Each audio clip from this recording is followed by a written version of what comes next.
Yes, so I'm at the Shekhinah clinic here in Tamale, and I'm with a very amazing woman. Everybody that knows Shekhinah clinic understands that this place is the home for the mentally challenged and the destitute, meaning that whether even if you're not mentally challenged and you want to be here, you are welcome here at the Shekhinah clinic here in Tamale. So they want to have a conversation with everybody here. They provide free surgeries for hernia or any other complications. They provide OPD services all for free. People who are mentally challenged are also living here for free. They are fed breakfast, lunch, dinner, and even sometimes snack. The Shekhinah clinic also provide lunch to prisoners and to people on the streets. They are doing so much. We would show you as many content as possible as we can when we have the consent. However, there are some content we may not be able to show you because of course it's coming on TV, and some people may need to have their privacy, especially those that have come from surgery and they are still recovering. And this is Shekhinah. She is here at the Shekhinah clinic. She lives here and then she's mentally challenged, but she's very hardworking. Shekhinah Bo.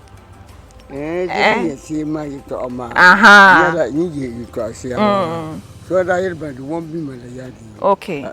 She's saying that what I have told her, someone said that they also know her because they have been seeing her around. If you are in Tamale or you are around the Gurugo community, you should know Shekhinah. I'll have a conversation with some of the beneficiaries who have directly benefited from the services that Shekhinah clinic provides, and also the volunteers who have been here as far back as 1994, and also the current executive director of the Shekhinah clinic, Madam Mariama, who spearheads the day-to-day running activities of this organization, and also one of the doctors that has been here providing free surgeries all the way from Canada. He comes here with a team of doctors to provide all these free services to all of them. Please stay tuned.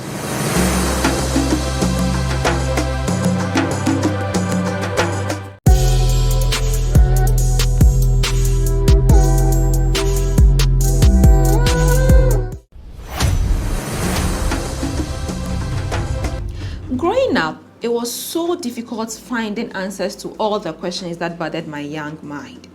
As soon as I found my purpose and understood my mandate, I made it a mission to answer as many questions as possible, bothering young people. I have mentored, inspired, and helped young people unearth their potentials through the Martha Inspires Foundation. However, I feel it is time to bring the conversation much closer to you. We have you in mind, you the young person. With my team of experts, we bring to you the Reflection Show, a show that focuses on addressing issues young people face, helping them to unearth their potentials, and giving them nothing but the best avenues in helping them solve issues that they may face in their young age. Join me, Martha Inspires, every Thursday and Saturday at 8:30 p.m. on Truth TV, the Reflection Show, restoring hopes.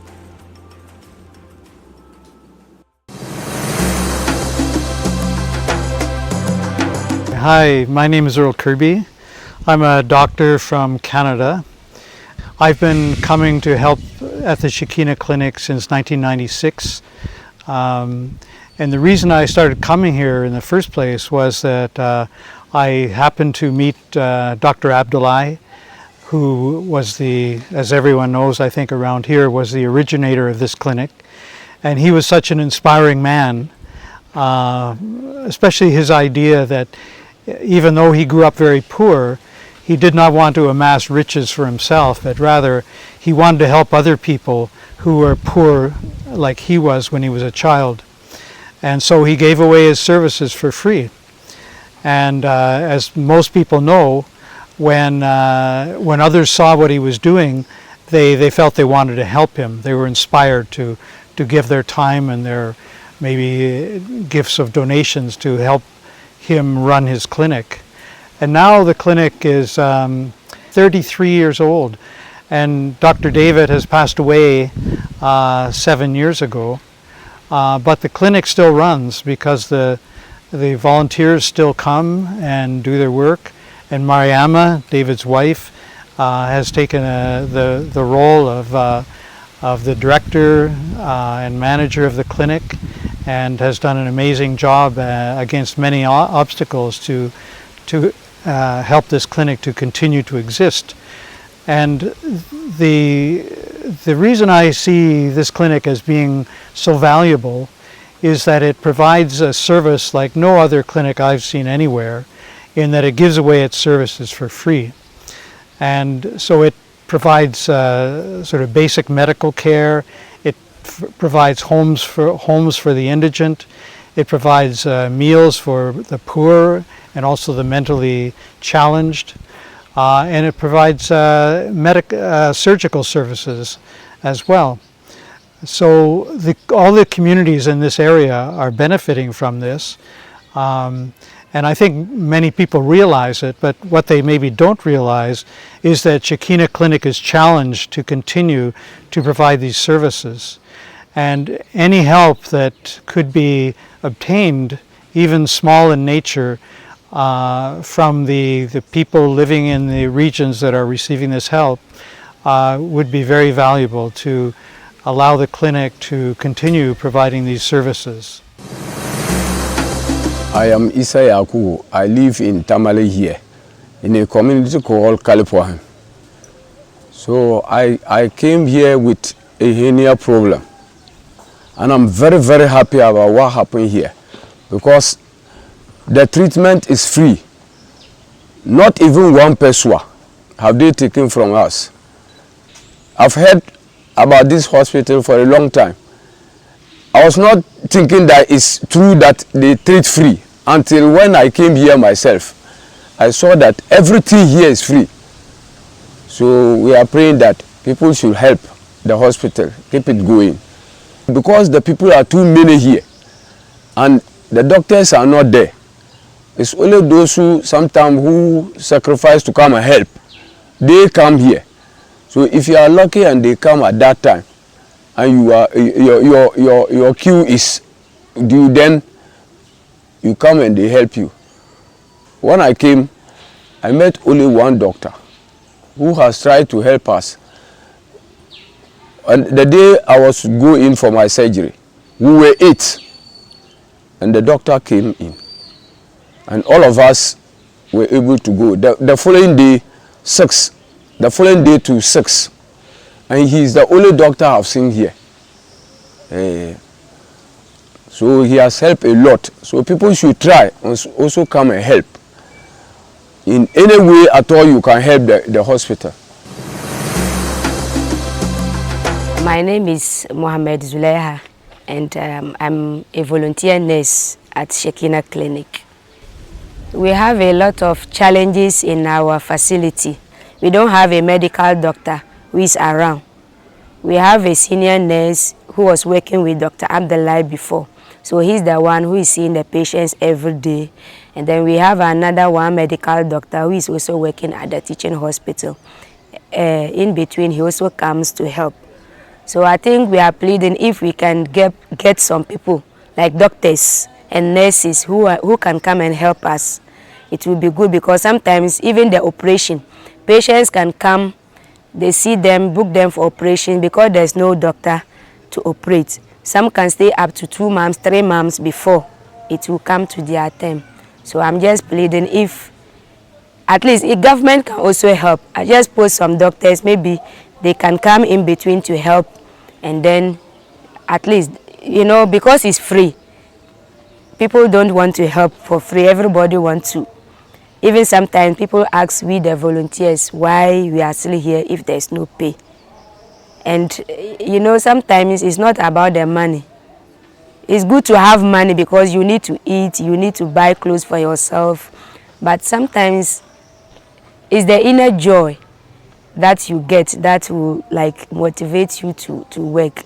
So I'm just pleading if we can get people that can help us with doctors and nurses.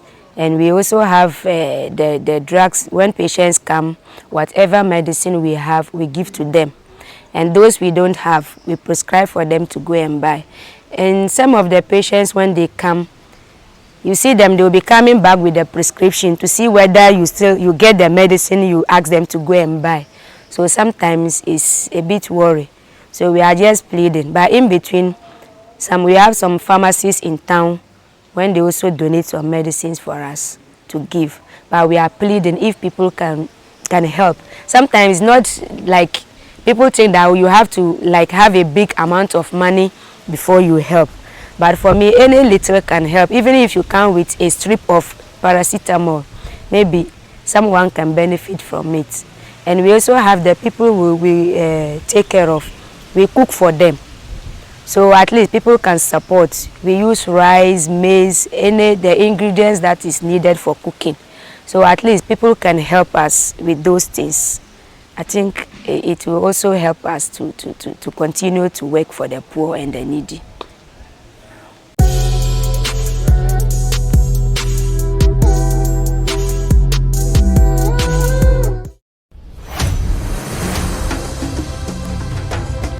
Growing up, it was so difficult finding answers to all the questions that bothered my young mind. As soon as I found my purpose and understood my mandate, I made it a mission to answer as many questions as possible, bothering young people. I have mentored, inspired, and helped young people unearth their potentials through the Martha Inspires Foundation. However, I feel it is time to bring the conversation much closer to you. We have you in mind, you the young person. With my team of experts, we bring to you the Reflection Show, a show that focuses on addressing issues young people face, helping them to unearth their potentials, and giving them nothing but the best avenues in helping them solve issues that they may face in their young age. Join me, Martha Inspires, every Thursday and Saturday at 8:30 p.m. on Truth TV, the Reflection Show, restoring hopes. At this point, I believe that you have seen all the work that Shekhinah Clinic is doing. Some of you have seen our first episode in 2019 when we were here to look at the impact that Shekhinah Clinic is making. I'm here again with Mother Mariama, and you've heard from some of the volunteers, you've heard from some of the beneficiaries. But we want to find out, I think I was here in February 2019, 2021, 2020, 5 years. And Shekhinah Clinic is still making impact. And you're over 30 years now. We are over 30 years now. What is still keeping you going on? Like after 30 years, I'm still seeing a lot of people coming. When we came in this morning, people were with their folders, just making sure that they get appointments for surgeries. What is still keeping the place? The grace of God. That's what I can say. You always say that. I can never go beyond that. Yes. The grace of God, our faith and passion for what we do, and love for our neighbors is what is keeping us going. But do we get people supporting now? Are people now accepting the fact that we need to help people, not just Shekhinah Clinic, because the help comes in for people? Have the help increased for the last few years? By the grace of God, I will be unfair to God if I say no. He's been very, very good to us. As you can see, in spite of all the economic hardships and the difficulties the world is faced with, by the grace of God, the clinic, if I'm not mistaken, would say is even more alive than it used to be. Wow. Yes, people are kind of appreciating what we are doing, and they come to volunteer in person or maybe whatever small way they can. In the past, they didn't think that, Ghanaians didn't think that their support could also make an impact. So their perception was that we get our support from abroad.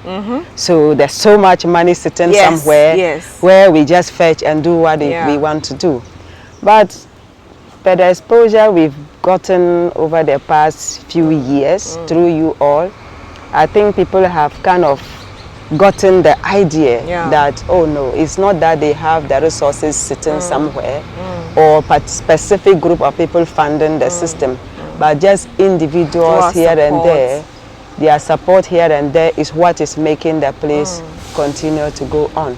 So somehow people come, you see somebody with a polythene bag walking in, his t-shirt, maybe 2 t-shirts or 2 pair of trousers, just to donate. So we can give to the destitute. And as the saying goes, little drops of water makes a mighty ocean.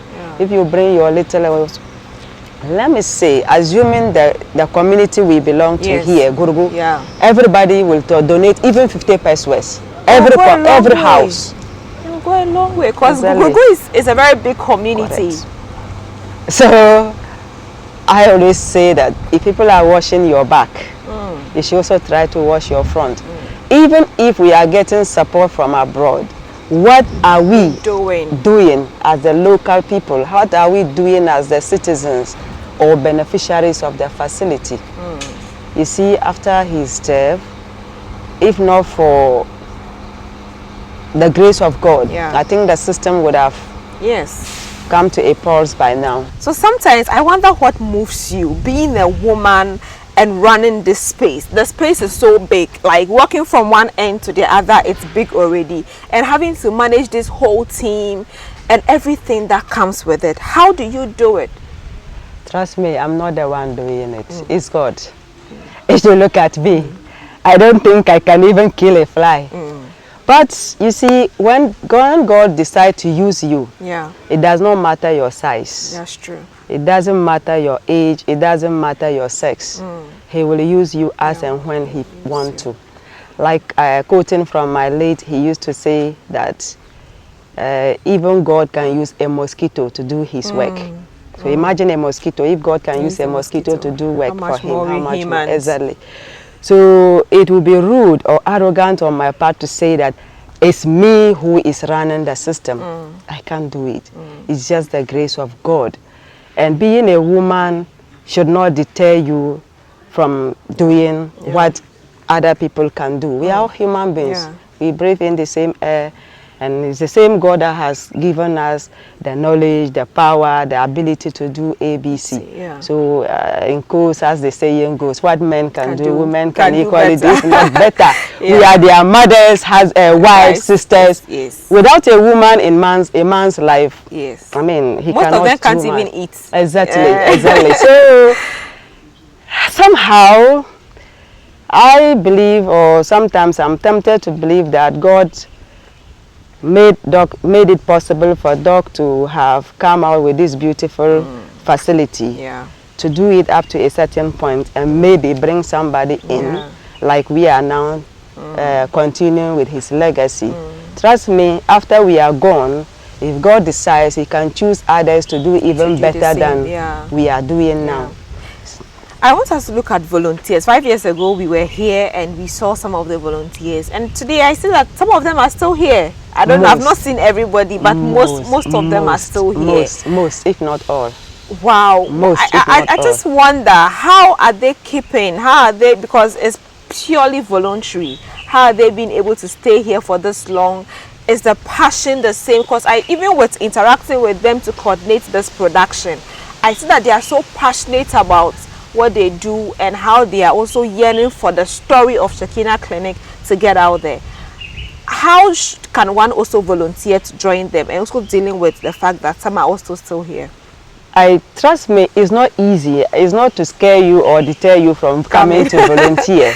But it is not an easy thing to be a volunteer in Shekhinah. You need to have all that it needs to have faith in your God, to be resilient, to have the ability to relate. Imagine that you want to offer help to somebody and you need to beg the person to help the person. For instance, our friend here, Shekhinah, she will remove her clothes and then you have to persuade her, oh please let me bath you, let me put clothes on you, let me give you money for a drink. It's for her own good, but you still have to persuade her. You don't have the heart of God or understand or have passion for what you are doing. You let go. So they even kick you, they push you here and there. But if you understand why you are doing what you do, you don't care or mind whatever way people look at you. It may interest you to know that sometimes you will chance any of us on the street, she wants you to dance with. And then you start. You don't care whether people are watching or not watching. Because that is what will make her happy. Once she's happy, you are happy and you are not offending your God. Forget about what others think about you. I think that is, there is so much. So anybody that want to come and to volunteer in Shekhinah is welcome. Okay. But like I mentioned, you need to have God, faith in God. Yeah. You need to understand why you are coming here. Yeah. And you need to be resilient. You need to be acceptance. You need to be able to accept any situation that you find yourself in. Then you are able to work in Shekhinah. So that's I think that's the most important thing that is behind what we do, discipline. Okay, we spoke to one of your beneficiaries early on, and he mentioned that he came during the fasting time. I think that was in March, and then I think he just got his surgery done because it is just one doctor that that's available and has to make time for all of them. Yes. Let's look at the doctors that perform these surgeries. Is it that you have one resident doctor, or you are solely on volunteer doctors, and do you need more doctors to come and volunteer to help you with the surgeries? We need a lot of doctors. You can see facilities around. Yeah. They are all empty. We have, trust me, we have beds. We have all the facilities that you need to keep patients. Okay. But because we are not able to pay doctors or nurses, that's how come you see that only the people who probably want to be crazy because they think we are crazy to have them doing what we are doing. And I think people have the perception that it's just only for the mentally challenged. Oh my goodness. So there's one thing that I really want you to clarify, because I see that people come here for hernia surgeries, even OPD. It runs like a normal hospital. Yep. Yeah, so I want you to take us through the services you run in general, so that we don't just go around and think that Shekhinah Clinic is just for the mentally challenged. Yes, trust me. It's not only for the mentally challenged people, but it's under their cover that any and everyone that comes to benefit from here. Yeah. So if you want, our main priority is for the destitutes, not just mentally challenged. Okay, those destitutes, the forgotten ones in society. So these are the people. My late used to say, and I quote him, that this is more or less a dunghill for human beings, where others are rejected, those that no one cares or want, we welcome them here. So these are the people we pay more attention to than any other matters or any other issues that needs our attention is attended to. I was just looking at a man walk past here. He came all the way from Nigeria to have his operation done here. So Shekhinah Clinic is not only serving Ghanaians. We have people from Togo, Burkina Faso, Liberia. I think the last time there was someone from Liberia. They are from all over the world coming in here to have their... So it's not just for mentally challenged people, but for the destitutes. For us, when you walk in here for any form of assistance, you are considered as a destitute. So we have a particular terrain that you need to follow. Okay. We have our policy that first come, first serve. So it doesn't matter even if you are the president of Ghana. The fact that you bring yourself to Shekhinah Clinic, you are telling us you are a destitute. Yeah. So you have to form a queue. And join the queue. So we select the first 30 every day.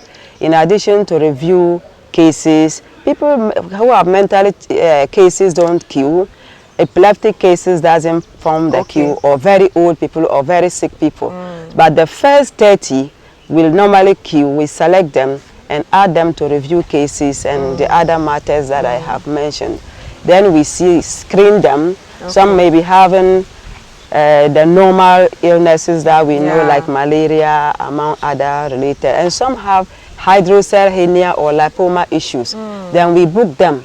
And like you mentioned earlier on, we have only one visiting doctor that we know for sure that at least in a year, twice, he will come with other doctors. That's Dr. El Kebi. He has been with the Shekhinah family for the past 25 years.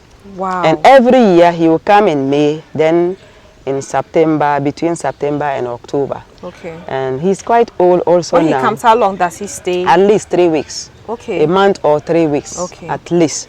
And every single day he will operate about 7 to 8 patients. And normally when he comes with a team, you see, Shekhinah Clinic is the only place you see unprecedented things happening. If you enter our theater, you will see 3 tables. And all doctors will when he comes with the young doctors, they will all be operating with their assistants. So 6 people in a row. At the same time. One doctor and assistant, and in that order. And that particular period when they are here, like 3 of them, every single day, an average of about 21 poor patients are operated. You multiply that by 30, then you know the number of cases every single day you do surgeries of 21 people every day. So today that is when he's around. So today that he's around, he's going to do 21. He started on Monday. No, I mean when there are 3 of them, each will do 7 cases. So 7 times 3 will give you 21. Then you multiply by that by the number of days. Then you would. Every year we have our annual report, and truly when you go through it and you are somebody that have a heart and can appreciate what people offer to your society, you cannot help it but to applaud for Shekhinah that in course, even the teaching hospital, the operations that we normally do within the year, they don't get half of that done. Yeah, because even one doctor has to do and 7 it's all for free. in a day. And it's all for free. All for free. We don't charge anybody a dime for the services we render. Except for maybe when you come and there are some of the stitches or gauze or other items that available, then they will see themselves and donate, contribute maybe 5, 3, 10 cedi in that order. They themselves will go to town and buy the items and bring. Then the doctor will work on them. We have a donation box that whatever we do and you think you appreciate, and when you are leaving, you put in. Trust me, we emptied our box for the past. Yes, last week, Friday. Was it Friday you emptied the box? Friday, Monday. For the past 3 months, do you know how much we got? 1,900. And each day we will see close to 70, 60 patients. Even if everybody is donating 1 cedi, at least we should have gotten more than that. And this is the same amount of money we take to the market to buy medicines to put in the pharmacy for them. What I want to say is that even though you may see some people who seem to be capable coming here, but the fact that there is the tag free, at least if you are capable, some are not. We are here because we want to do what we're doing. But it's like, a great point. If I should go to another hospital and a surgery can cost me 5,000, 10,000 cedis, and I'm even giving 1,000 cedis here, I'm not losing.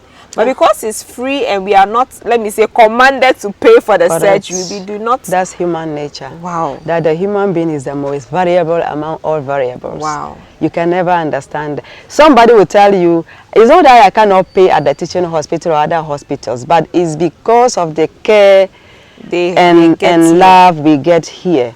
So if you are telling me this, what are you supposed to do to support those who cannot? But this is how we are as humans. Some of them will come, visitors will come, and even, you know, here, when you go to visit a patient in a hospital, you give money. Yeah. Even if you don't have anything and somebody give that, you can also do something to support us. They carry that home. So sometimes of them will even carry our mattresses or mats that they spread on the floor home. They've come to do free operation. I was telling Mr. Kwame yesterday, I saw some people, they were discharged from operation. And they brought a yellow and they filled jerrycans with water to take home. As we speak now, we have a huge challenge with water bills that we are at the verge of disconnecting us. We have our big men in coals out there that could easily walk in and to do this with their eyes closed. But because maybe, sorry to say, the destitute, Shekhinah or Bamno or whoever, doesn't have a voice to appear in the media to praise them for what they are doing. Nobody cares. But like I said, thanks to God. God is with us and He's providing. Let's look at feeding. I see that you feed them, the destitute, mentally challenged, or food. Let me say food is available. Once you enter here and you are hungry, you get food to eat. Sure. And not just those in here. You carry food, put it in vehicles, fuel your vehicles, go to town and feed people. How many people do you feed outside the clinic every day? At least an average of about 200 poor people, including the destitutes here. The destitutes here, we have about 30 or 25 of them. Every day we give them breakfast, lunch and supper. But those on the streets, we only give them lunch. lunch, as you saw the vehicle Yeah. going out. And we feed about 50 prisoners in the Tamale Central prisons. And this was initiated by my late, he used to go there every Wednesday to do consultations with the inmates. And he noticed that some people, for some reason or the other, the relatives doesn't give them supplementary food. They don't even visit them. So they were kind of malnourished, and he realized that, you know what, the food they give in prison is not enough to sustain you. So your family members have to come in to support. And because he saw that some people didn't have people like that, he said Shekhinah will act as a family to give such a support to those people. Then he wrote their names.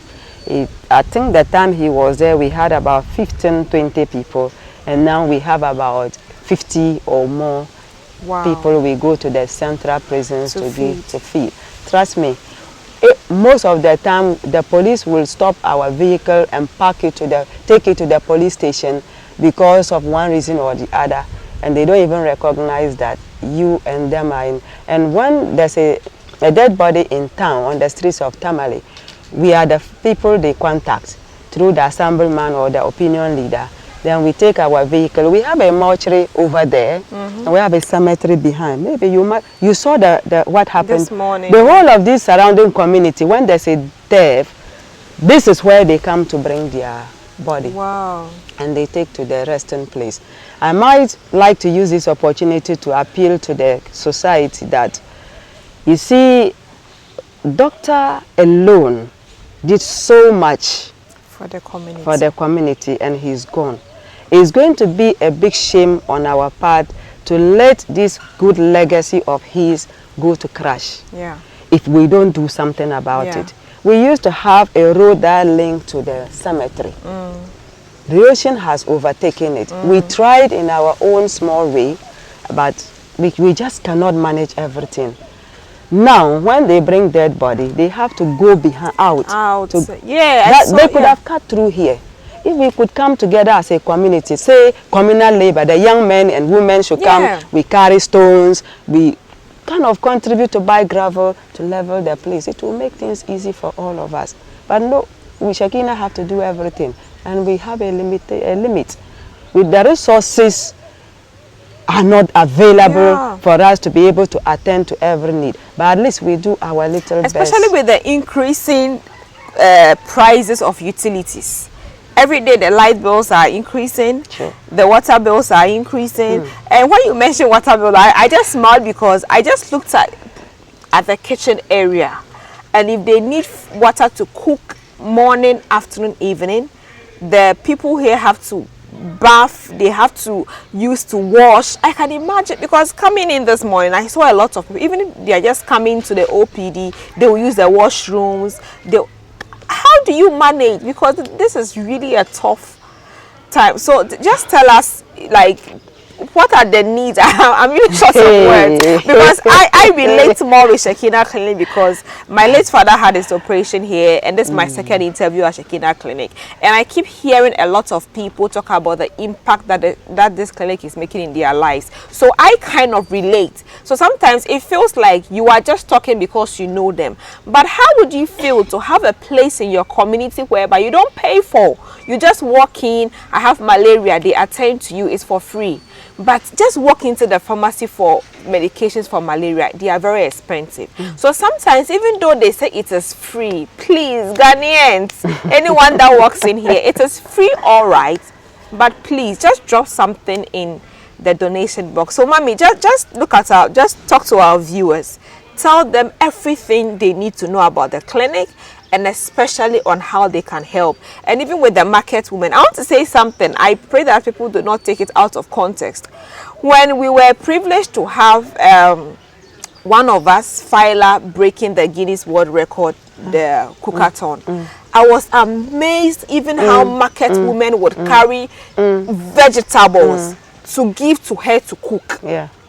People would just walk in there with drinks, with food, with flour, with rice, just to give her. It's good, it's amazing. But can we just get a day where we also rush into Shekhinah Clinic from the market, take 1 bowl of pepper, take 1 bowl of vegetables, take 1 bag of rice. Can we try that in Tamale?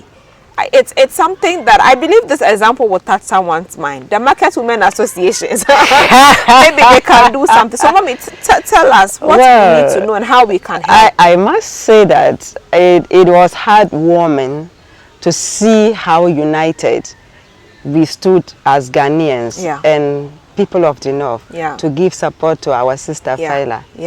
Somebody raised, and a number of people did raise that point to me. Why can't they do same to Shekhinah, knowing what Shekhinah is doing and a whole lot of things? They have that we can never enumerate various reasons why people did what they do and why what is happening. But I am with the conviction and belief in my Lord that someday, somehow, it will happen. In our, whether we are alive or not alive, it will happen. Ghanaians, as I said, or people in Tamale are beginning to appreciate what doctor did for the community, what this clinic stands for, and so forth and so on. But if you look at the market women, I must be quick to add that some of them, for example, there's one lady in town we call Ajiai. If we go to her to buy 2 bags of maize, she will bring 1 bag of beans. Beans is more expensive than maize.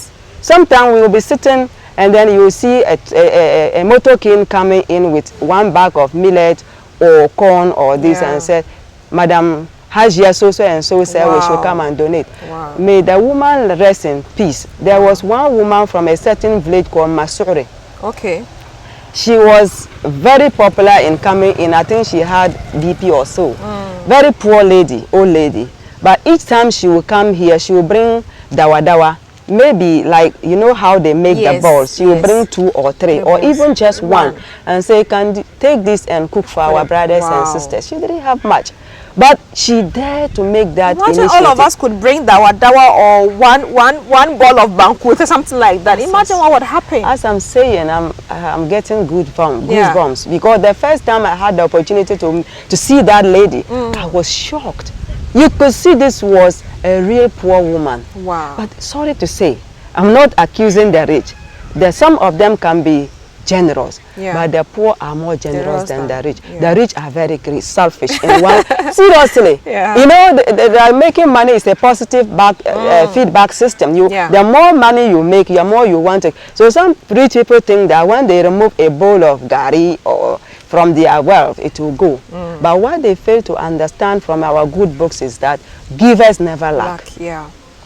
So here, let me tell you something. You must have heard it, or this is the first time you are hearing, and maybe some of our viewers. After the death of my late, there were some people who dared to discourage people from donating to the clinic. You know what they were saying? His wife is just going to chop the money, or she's chopping the money. She's not running the system like the late was. You see, after his death, they gave us maximum of 1 month that the system was going to collapse. Okay? So because of that prediction they made, they did not want to see themselves failing. So if there was anything they were to do to prove themselves right, they were doing that. First, they accused me that because I'm a Muslim, I've been to Hajj. I don't care. I don't even call myself Hajjia. I don't have the golden tooth. You know. Anyhow, what I want to say is that they said as a Muslim, I was only interested in the Muslims, people coming to donate. So if you are coming as a Christian and you donate, I will not accept. The same people go to talk to the Christians that, oh, this is a fake Muslim. She doesn't like Muslims. If you go and make donation and you are not a Christian, she won't accept it. People are confused. So some people were asking me or coming in to find out whether they could come and make a donation. You don't, even if you are a donor and you just want to come in and see how we run, come and announce. Because we don't do what we do to please people. We are just doing what we are doing because we love it. Trust me, when I travel out of town, or maybe I'm even in town within 3 days and I don't enter here and I come, you may think Shekhinah or Ndo, they are mad. They will ask you, oh, why have you abandoned us? You've run away and left us. They know. any of the volunteers, including myself, if they don't see you 1, 2, 3 days you come and they will want to know why you didn't come. Why? Because we see ourselves as a family. We don't treat them like they are not normal. We make them feel love. You see, and whatever you give out, life is like ecosystem of life. Life will give back to you what you have given to it. If you're looking for happiness and you don't give happiness, how do you get it? And if you want to be happy and you give it, there's no way you're not going to get to feel happy. So I don't know, maybe. So like I was saying, so they were causing confusion between Christians and Muslim, Christian. And your inability as a woman to run the place as well. I mean, that was their point. They were also, the little girl. You know, sometimes there's a price you pay when you also have a small structure. I'm not that old, but I'm not also that young as they think. Like I went to school not early enough, 14 years. And you imagine 14 years, you go and sit in primary 1 with, and I don't know how old the P1 people are. But by 6 years, you should be in class. And you are with them. So somebody will say, Mariama, I was in the same class with Mariama. Then she's a small girl, because they look at you and, but that's not the case. But what I want to say is that age or sex does not matter. What you are able to do is the potential to make things happen. So for me, I didn't talk like I'm talking now. Trust me. Wow. Most of my mates back at primary, JSS, senior high, I attended one of the greatest school in Ghana, Ghana School. Oh. For this interview, I'll give it to you. Nobisco is the greatest school in Ghana. You know, even here, when I was volunteering, they didn't know I could talk. Because I'm the type, when I go to play, I can be very quiet. You won't know who I am, whether I can talk or not. So somehow, a lot of people were thinking like the way she is, she's so timid. She's too quiet to be able to run a facility of this nature. But when God chooses you, He gives you everything that you need to run. Seriously, I got to a point where even I myself was so shocked that I could be that daring. And that told me that it wasn't me who was doing what I was doing, but God. Because like I said, after the death of my late, trust me, even the process to go through with him in his illness, those who had the opportunity to witness what I went through will testify to what I'm saying. It was not easy. It could only be a woman out of women, I'm not saying it to praise myself, that could stand the troubles. Imagine having your late dying and the community, people are attacking you, back, front, left, right, so much lies. In spite of the emotional trauma you were going through. Trust me, and I did not break down by the grace of God. I didn't go insane by the grace of God, thanks to some good friends. And I must say that I have been a very lucky person to have good friends around me. You see, if you happen to have good friends, you are blessed. They say, if a woman understands another woman, you are blessed. And if a woman decides to fight you, then you are in trouble. Fortunately, even this clinic, those who gave me their massive, giant support were the women. Kudos to women. Yes. Women are their own helpers. I keep saying that. They understood my pain. They understood my pain and they stood by me. They supported. So the lies that were going on. And of course, the ego, sorry to say, the ego of the men was wounded to realize, to see that Mariama, the small girl, is going to be our leader. How is that possible? A girl, a woman, small like this, we are older than her, so many troubles. But, you know, my late said to me that, Mariama, don't worry, after I am gone, you go through so many troubles. But keep trusting God and see what God is going to do for you. You see the friends around us, and including our so-called family members, maybe none will be there for you. There will be people you never expected in your life that will come to support you, carry this clinic to another level. I'm going to go with my body, my spirit and soul will not leave you. Truly. I don't see him as I am seeing you as I talk. I feel his presence. Wow. If I tell you the troubles I went through, spiritually, physically, name it. I have many names. Maybe you must have heard it. Do you know any of my names? No, I don't. Waria Santiwa, Okay. Okay. That is woman, little powerful girl. Okay. The stubborn girl. I could go on and on and on. Some will say her madness has surpassed that of her husband. Because at a point I needed to be stubborn to be able to achieve whatever you wanted to achieve. Because they will call you, I will assemble you in court, sorry to say, the so-called big men, old men, women, to give you pieces of advice that they themselves don't even understand. And this system is said that if you don't understand it, there's no way you can advise me to run it. Yeah.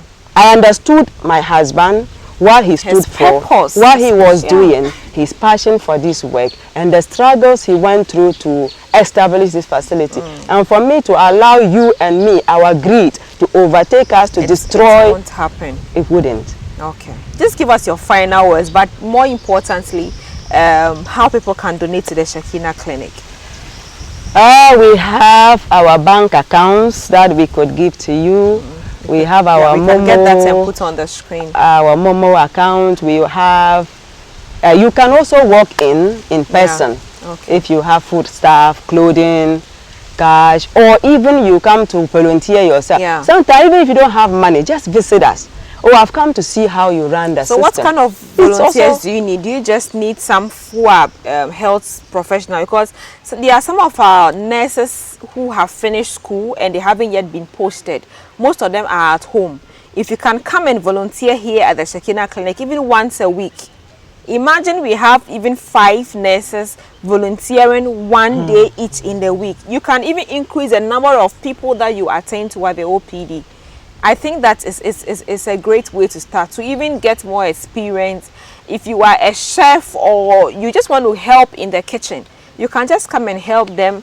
Like the last time, there were some Reverend sisters who usually come around. I don't know if they still come. Who come around to and help even brothers and fathers. Yeah, so you can just walk in at the Shekhinah Clinic. And even if you are a counselor that want to help, you can just walk in. Some people may need counseling services. As you sit with them and talk to them, you don't know what is going to happen to them.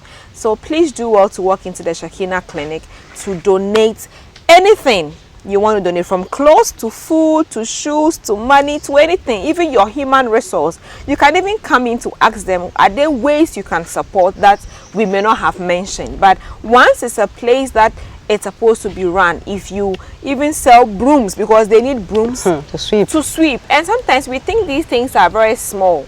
You can just walk in. They have issues with water bill, issues with light bill. You can even give them money. Oh, go and buy more lights. I want to help you pay your water bill. Their medications are also free. Please support the Shekhinah Clinic here in Tamale. We'll be putting their contact details and their details that you can donate to them on the screen. Just do well as a corporate organization to donate to the Shekhinah Clinic, because they're really doing so great work.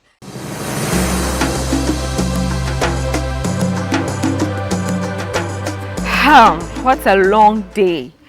It's been a moment of so much mixed feelings here at the Shekhinah Clinic today.